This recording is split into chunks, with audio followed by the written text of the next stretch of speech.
Cooking is not easy. There is a lot to keep track of, like heat, temperature, timing, technique, you name it. And as a result, there's a lot that can go wrong.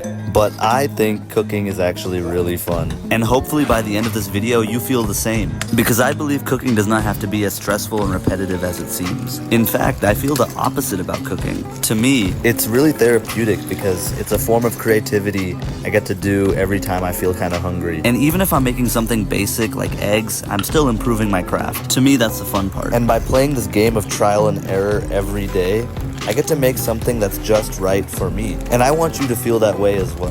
Because while there are food critics and master chefs and Michelin stars, at the end of the day, you are the final judge of what you make. And if it tastes good to you, then you have succeeded. So in this video, I want to help you learn cooking with the same curiosity and passion that I did when I first started cooking, so that it becomes an opportunity to explore a new skill for you rather than just doing a daily chore. First, I'll follow a basic recipe and show you how you can learn from it by asking questions instead of just blindly reading instructions, and then apply what we learned to a completely different recipe. By asking questions and cooking curiously, we are forced to find answers instead of just trusting the recipe. And when you become your own source of cooking knowledge, you learn how to make food exactly how you like it. Alright, here's a pancake recipe I found online. Instead of just following it step by step, let's follow it curiously so we can understand what's happening in the recipe. First of all, I don't have any baking powder. Looks like we can't have pancakes today. Psych. Instead, we can ask ourselves if we know of any ingredient that can suffice instead of baking powder. And if you're new to cooking, you should ask, what does baking powder accomplish? For the case of pancakes, it makes them fluffy. But remember, we don't have it. So I'm gonna try to use baking soda instead. But then you might ask, baking soda is different from baking powder. What if I can't use it? Wow, a bunch of people had the same question as me. Look at that. Okay, so baking powder and baking soda are the same, but baking powder has cream of tartar. Good to know, but I don't have cream of tartar. What the hell? Oh wait, this says I can use an acidic ingredient to activate the baking soda. Let's go see if I have an acidic ingredient.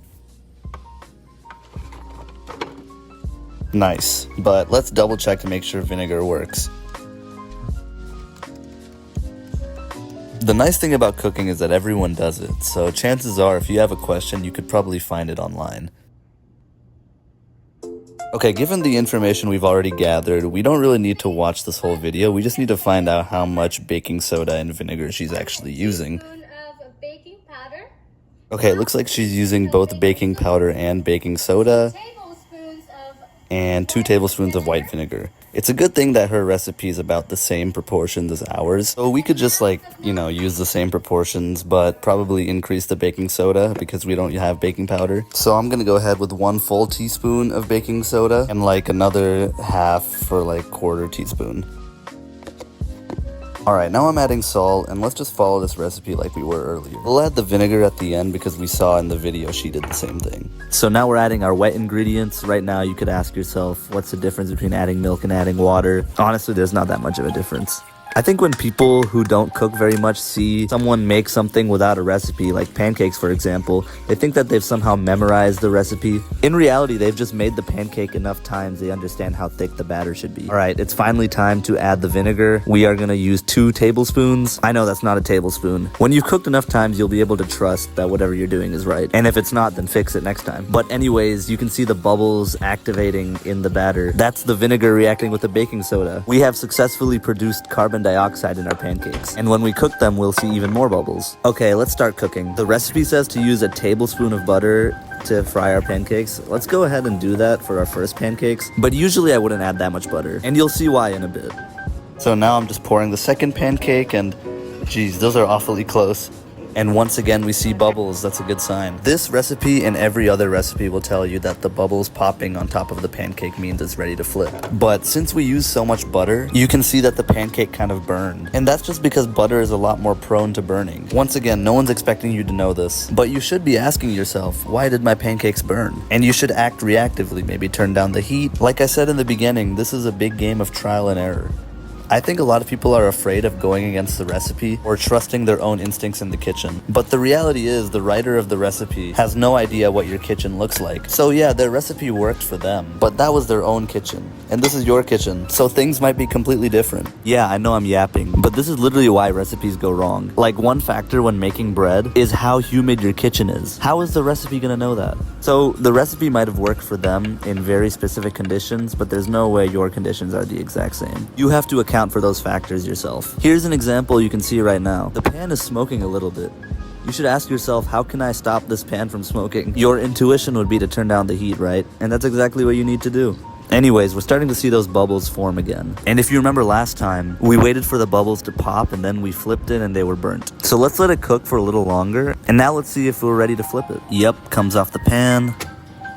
Look at that, it's pretty much done, even though the bubbles didn't pop that much. You might be wondering why one side is darker than the other, and that's just because one side was receiving more heat. But anyways, let's check both sides.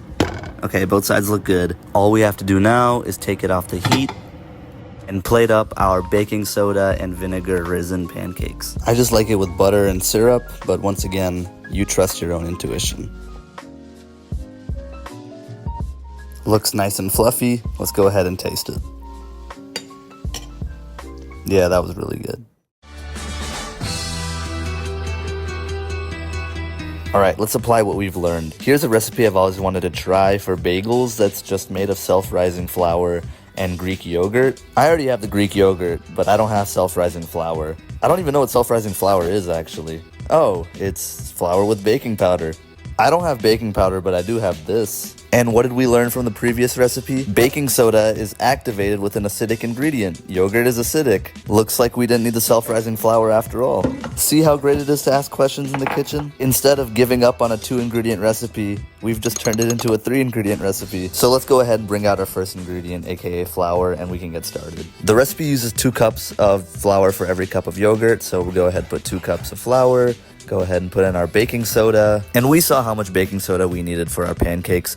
We can go ahead and add probably a little more. Remember, you gotta start trusting your gut, and don't forget to add the salt either. But just make sure that's all stirred in so that we can add our Greek yogurt.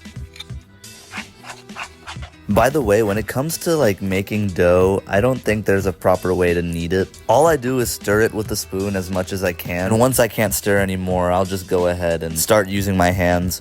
But there's no formula to this. It'll feel like you're doing it wrong until the dough just somehow comes together. But if your dough looks dry and falls apart like this, that's when you add your liquid. I added vinegar, by the way. I don't care that this is like 5 ingredients now. Also add as little liquid as possible so your dough doesn't fall apart the opposite way. But if it does, just add more flour. Remember, you have to react accordingly. Alright, our dough finally looks kind of smooth. It's no longer sticky. Looks like we are finally ready to roll out our bagels.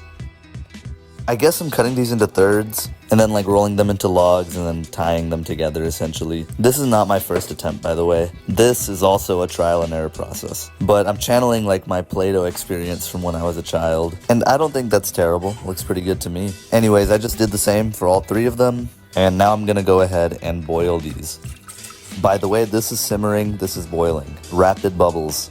Let's go ahead and add our bagels to the water.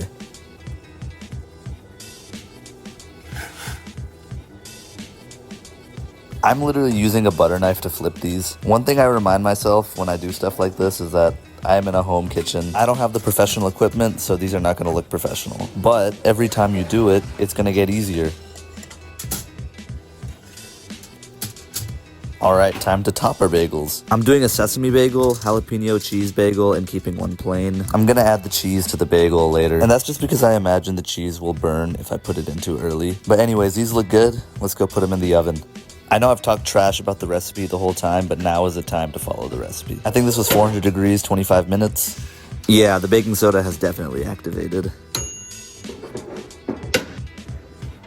Not bad looking. The jalapeno bagel could definitely do more time. I was wrong about putting the cheese halfway. Look at this sesame bagel though. I'm having this one fresh out of the oven with a glass of milk. Let's go ahead and have a bite. Damn, I'm surprised how bagel-like that is. It's chewy and firm, and even though it's not that glutinous, I still got to have it the next day as a bagel, egg, and cheese because we asked if we can use baking soda instead of baking powder.